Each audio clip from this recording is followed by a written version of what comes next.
We will be recording today and be posting it tomorrow for everyone that's not here. And that's why we had the delay. So we'll call up speakers by number. And then when you do come up, please state your name, the organization you represent, and you'll have a 5-minute timer that'll be posted up there. And then once the 3 speakers have spoken, we'll ask questions afterwards. So please have speaker 4, 5, and 6, please come up to the table.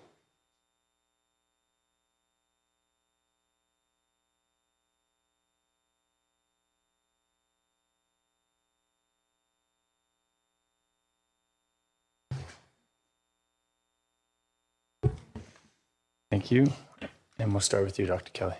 Hi, my name is Dr. Kelly Ocula. I have a PhD in cognitive science from MIT, and my expertise is in cetacean cognition, behavior, and communication, which I've studied for the last 15 years. So as a scientist, I just wanted to make sure that the park board understood the critical importance of cetacean research in facilities like Vancouver Aquarium and the crucial role that plays in conservation practices. So I have 2 points that I want to make. First, sometimes you hear people say, well, can't you just do this research in the wild? So I want to stress the fact that research in marine mammal facilities is not interchangeable with research in the wild. They're 2 different things. There are some questions that you can research just in the wild. So for example, population dynamics or travel patterns or population-specific foraging patterns. However, there are a bunch of other kinds of questions where to get at it, you have to have animals up close and personal, where you can observe them consistently and you can present them with situations with all the scientific controls, repetition, and consistency that's impossible to achieve in a wild setting. For example, imagine trying to understand human behavior by watching people through binoculars at a food court, right? You could learn a lot about human behavior, but not as much as if you could get to know those people and watch them consistently and examine them and ask them questions. And to be honest, before we could do that with marine mammals, before we had them in marine mammal facilities, we didn't know the basics about them. The fact that they have echolocation, what's their gestation period, what's their hearing range, what's their diving physiology like. The vast majority of what we know about cetacean cognition, perception, and physiology have been learned in marine mammal facilities. So that's one thing. Second, the research that's done in marine mammal facilities helps scientists interpret behavior in the wild and forms the basis of conservation practices and policies. Just like research in any field, this is not specific to this, just like research in any field, in order to design solutions for a system, you have to first understand how the system works. Now, they went through, they've already talked about a bunch of areas where that's true, so I'm not going to rehash them again. We talked about noise pollution, and in order to understand how belugas are reacting to that, you need to know, what's a beluga's hearing range? How does their communication system fit into the range of the sounds that are being projected, et cetera? And those kinds of research have been done in marine mammal facilities at Vancouver Aquarium, in fact. Similarly, there have been some really cool studies that came out just recently that are coming out looking at wild killer whales, assessing their body condition by pictures taken from drones, which is really great wild research, which was only possible because that technique was developed and normed with killer whales in marine mammal facilities where we already knew their body condition and what that looked like. So bottom line, we're in the 6th extinction right now. There are a lot of wild animal populations, including the belugas in Canada's waters, that are in really bad shape. And Vancouver Aquarium is providing the scientific community a venue and a way of getting crucial research information that you can't get anywhere else. And there's just one more thing that I wanted to say, just a scientific point that came up earlier. When you're assessing longevity of populations in the wild, they don't include calves that are under the age of 6 months by definition, because when you're studying them in the wild, if they die before that time, you don't see them. So in order to compare what happens in the wild with what happens in human care, you can't count the 6 months and below in either case. That's it. Thank you. Thanks, sir. Good evening. My name is Dr. Kwan Stewart. I am the Chief Veterinary Officer for American Humane. And I'm going to read a prepared statement I have here for you guys this evening. Thank you for inviting me to speak on behalf of American Humane. We are the oldest national humane organization in the United States. For 140 years, we've been working to advance protections for animals in almost every sphere. American Humane has been a pioneer in the largest movement and is also now the largest independent certifier of animal welfare in the world, overseeing the safety and treatment of some 1 billion living creatures each year. In the face of what scientists are calling a sixth extinction, with wild habitats and species disappearing at an alarming rate, today's zoos and aquariums are playing a more vital, important role than ever and have become a modern-day ark of hope for many of these species. They also serve as powerful ambassadors for animals, cultivating new generations of animal lovers committed to their preservation. After all, people won't protect what they don't love, and they can't love what they don't know. As the world's zoos and aquariums go about the vital work of preserving the extraordinary species with whom we share the planet, increasing numbers of people are also rightly demanding that the welfare and treatment of these animals in human care can be ensured and verified. To fill this vital need, American Humane launched the American Humane Conservation Program, which I oversee, featuring the first ever independent, science-based, third-party humane certification standards focusing on the animals living in these institutions. Created and backed by some of the leading names in animal science, animal welfare, conservation, animal ethics, these standards will help ensure the humane treatment of the animals in human care at the world's zoos, aquariums, and conservation centers. The standards cover everything from good health to good housing, good feeding, good management, appropriate behaviors, healthy and humane interactions between animals and handlers, and much more. Adding another level of rigor, the implementation of these comprehensive standards are regularly verified by independent expert auditors. I'm proud to say that the Vancouver Aquarium Marine Science Center, already recognized as a world-class institution, was one of the very first to voluntarily step forward and successfully undergo our demanding audit to achieve certification. We know zoos, aquariums do even more than serve as vessels to safely house and help sustain populations of critically endangered animals. They fund vital research and conservation projects that pave the way to assure a future for many species. The launch of the Vancouver Aquarium's ambitious 12-year beluga conservation program is good news for these remarkable animals. The aquarium's newest initiative aims to significantly expand the limited body of scientific knowledge about the beluga whale to inform current conservation work in the field. With the population of beluga whales in the St. Lawrence estuary down to about 800 individuals, which has been stated here previously, scientific research and conservation work aiming to protect these beautiful creatures is now more important than ever. Animals enrich our planet and our lives, and humanity has a moral obligation to preserve the remarkable and endangered animals with whom we share the world. Canadians should be proud of Vancouver's aquarium's important work to safeguard and sustain some of Earth's most magnificent creatures for future generations, and we at American Humane salute their good work. Thank you. Thank you.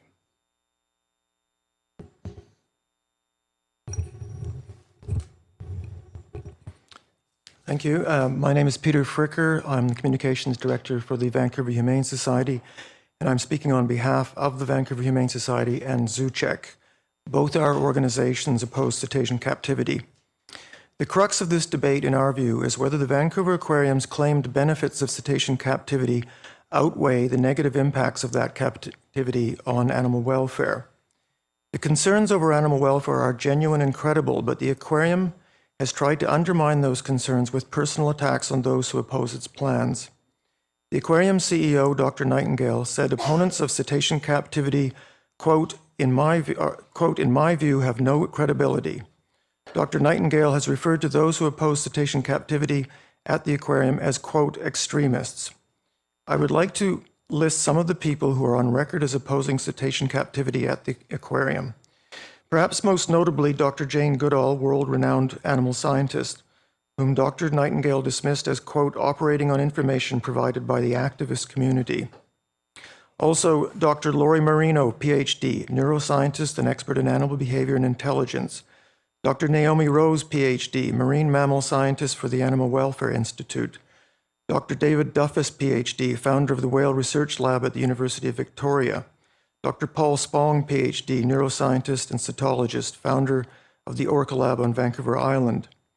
BC biologist Alexandra Morton, who in 2006 received an award from the Vancouver Aquarium for excellence in aquatic conservation. Dr. Rebecca Ledger, PhD, animal behaviorist. This is what Dr. Ledger told the Vancouver province after viewing the captive belugas Keela and Aurora at the aquarium last July. They're trapped, she said. Psychologically, they are not fulfilled and are behaving abnormally. That's sad, especially since these are very intelligent animals. We're not talking about cockroaches, we're talking about cetaceans. Barbara Cartwright, CEO of the Canadian Federation of Humane Societies, which represents SPCAs and humane societies across Canada, including our own BC-SPCA. And what about the BC-SPCA, the agency with statutory responsibility for protecting animals in BC? Here's what their website says. The BC-SPCA recognizes the complex needs of cetaceans and their highly sentient and social nature, says Dr. Sarah Dubois, BC-SPCA Chief Scientific Officer. The Society is opposed to the capture, confinement, and breeding of marine mammals for entertainment or educational display, as fully providing the animals with the 5 freedoms is not possible for wild animals who require large and diverse aquatic habitats to live. It is time to phase out these displays. These people are not extremists. They do not lack credibility. Yet the aquarium continues to demonize those who disagree with its plans. What does lack credibility is the aquarium's sudden prioritization of beluga whale research, which it claims is the chief reason for bringing back belugas to live and be displayed until 2029, at least another decade. Dr. Nightingale now says research on belugas is, quote, crucial. But in a report VHS and Zuchek released last year, we reviewed published Vancouver Aquarium research papers in which captive cetaceans were the research subjects. The report found that just 13 peer-reviewed original scientific papers over the past 30 years in which captive cetaceans were the research subjects. This is a low output, considering the aquarium's statements about how important cetaceans are to its research. 13 in 30 years is poor.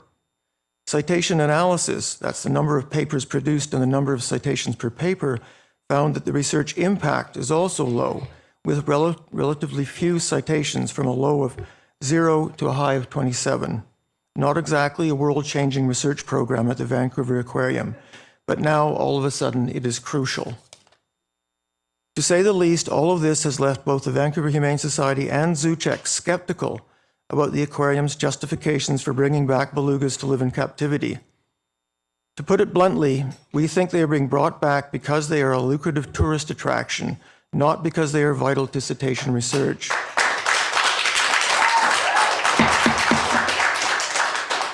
Furthermore, we believe that decision is being made in spite of the strong and credible opposition of those who believe cetaceans suffer in captivity and that the aquarium cannot justify that suffering. That is why we believe the aquarium should not import any more belugas and why it should end cetacean captivity. Thank you. Thank you.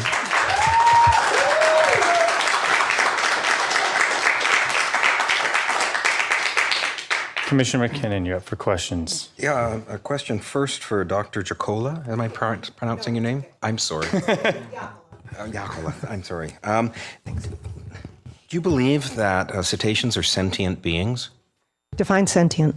Define sentient. There we go. A capacity to feel, perceive, and experience subjectively. Yes, I believe that's true about every animal down to probably earthworms. And so you think they're able to feel pain and emotion? Yes. Yes. And so you think, do they grieve when they lose their young? I'm guessing here. I imagine that's true, but I don't know about that one. I haven't seen that happen. Grieve when they lost their partner? Excuse me, can we please have the crowd be quiet? I'm sorry. Grieve when they lost their partner?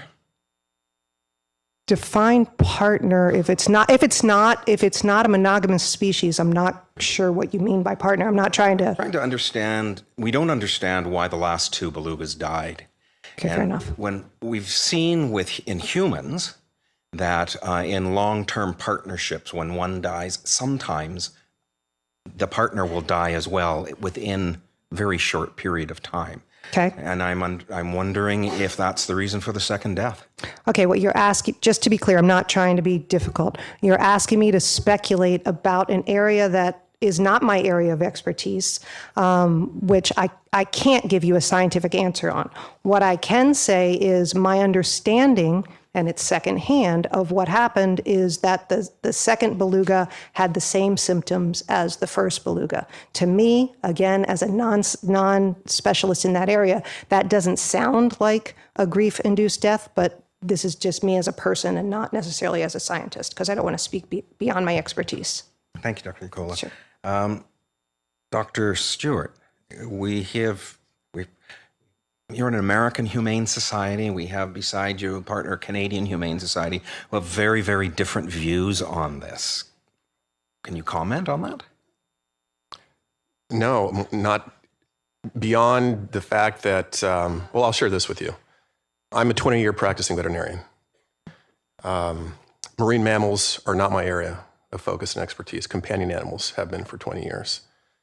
But as a vet, I speak the language of animal welfare. I think most vets do. It's my belief that this institution and the animals under their care are receiving excellent welfare, period. All right. And finally, Yes. if I could I ask both of you gentlemen if you would be willing to share your notes with the commissioners? Of course. Sometimes it's easier for me to read than go back online and to listen again. And if you could share them, I would appreciate that very much. Thank you very much. Yes. Thank you. Commissioner Evans, you're up next. I'll start with, if I may, Mr. Fricker. You mentioned 5 freedoms. Yes. Could you explain what that means, please? There are a list, I'm afraid I won't be able to repeat them all, but that relate to Could you get a little that closer? relate to standards of welfare for animals in almost any situation. So basic provision of food and water, being allowed to behave in natural ways. I'm sorry, I should have brought the list in sorry, front of yeah. me. But that kind of things, indicators of welfare, and that are recognized by organizations like the BCS-BCA. I'm sorry. Would they be something that I could find online? Oh, absolutely. Okay. They're well known. Thank you. Thank you. Dr. Ocula. Trying to learn from. You've identified that there's a great deal of good work that the Vancouver Aquarium has learned. Like there's a great deal that the Vancouver Aquarium has learned from the cetaceans in its care and the belugas in particular. Do you believe there's a point at which the sort of marginal benefits of what is still to be learned is outweighed by the negative impacts of captivity? I want to unpack that question because you're presuming that I agree that that captivity is a negative welfare state for the animals, and I don't believe that. So I can't answer that question as you've posed it. If I believe that I think, but let's back that up. So I think there are several issues that you always have to deal with when you're talking about animals in human care. One is, what are the benefits to humans? What's the benefits to the wild population? And then what's the welfare potential costs to the animals, right? And so in this particular case, I don't think we've reached a point yet where, and I'm not sure we ever do, like they said before, when you have research, you're always going to have more and more and more. But in addition, I do not believe that the animals are harmed by being, let me be clear, by being in good zoos and aquariums, right? If you're asking me, do I think any animals will thrive in any zoo and aquarium? No, I don't. I'll be the first person in line to say that in bad zoos and aquariums, they don't do well. But if the question is, can they thrive in really good zoos and aquariums? Yes, I believe that they can. Thank you. If I may, one question to you also, Mr. Stewart. One of the letters that we received, again, from one of the volunteers at the Vancouver Aquarium, spoke about the good care that is given to the cetaceans, that they're cared for better than that this person cares for their cat or dog. Do you think that there's an equivalence in the care of a cetacean versus the care of a cat and a dog? I think there are some similarities, yeah. Again, like I said before, the welfare on a basic level is pretty universal across most species, most intelligent mammals. So you can draw parallels, if I'm understanding your question. Well, let me ask you a different way then. Do you recommend to people that they have wild animals as pets? No, of course not. Do I recommend that any lay owner take on an exotic or a wild animal and care for them? No, but we're talking about two vastly different things. These are experts in their field, caring for these animals daily, not someone who decides to take on, not a celebrity decides to take on a tiger as a fun project for the summer. Thank you. Commissioner Shum. Thank you. My question is to Dr. Ocula. It's regarding CPANs. I don't know if that's your area of expertise, but quite often when we're out in the community, we hear a lot of solutions or recommendations. And sometimes they say, why can't we bring these cetaceans into a CPAN? And I thought, okay, that makes sense. But I'm not a scientist, and I would like to hear from the experts on why would a CPAN work or why would it not work? Okay, so to be clear, I'm not against the idea of cetaceans living in sea pens in general. The facility where I work is called the Dolphin Research Center in the Florida Keys. It is a sea pen facility, and our animals do great there, so I'm not against that. However, our animals, the vast majority of them were born there and grew up in that situation. If you have, if you have an animal that for whom that is not true, for whom grew up in a very different environment, a landlocked environment, for example, it's not so much that I think the transition is something we need to be careful of. And so I think when people talk about, say, sea pen sanctuaries, for example, my big issue with that is nobody has really defined that and defined what they mean.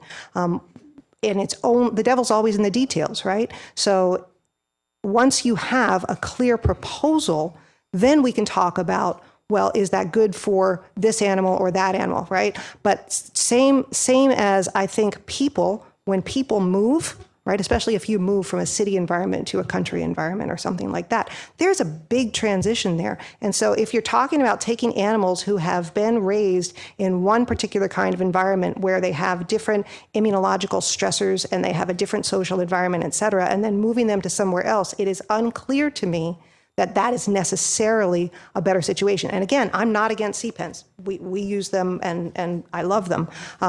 But that's not to say that they have worse care in an environment. That's not that. We don't yet have the research.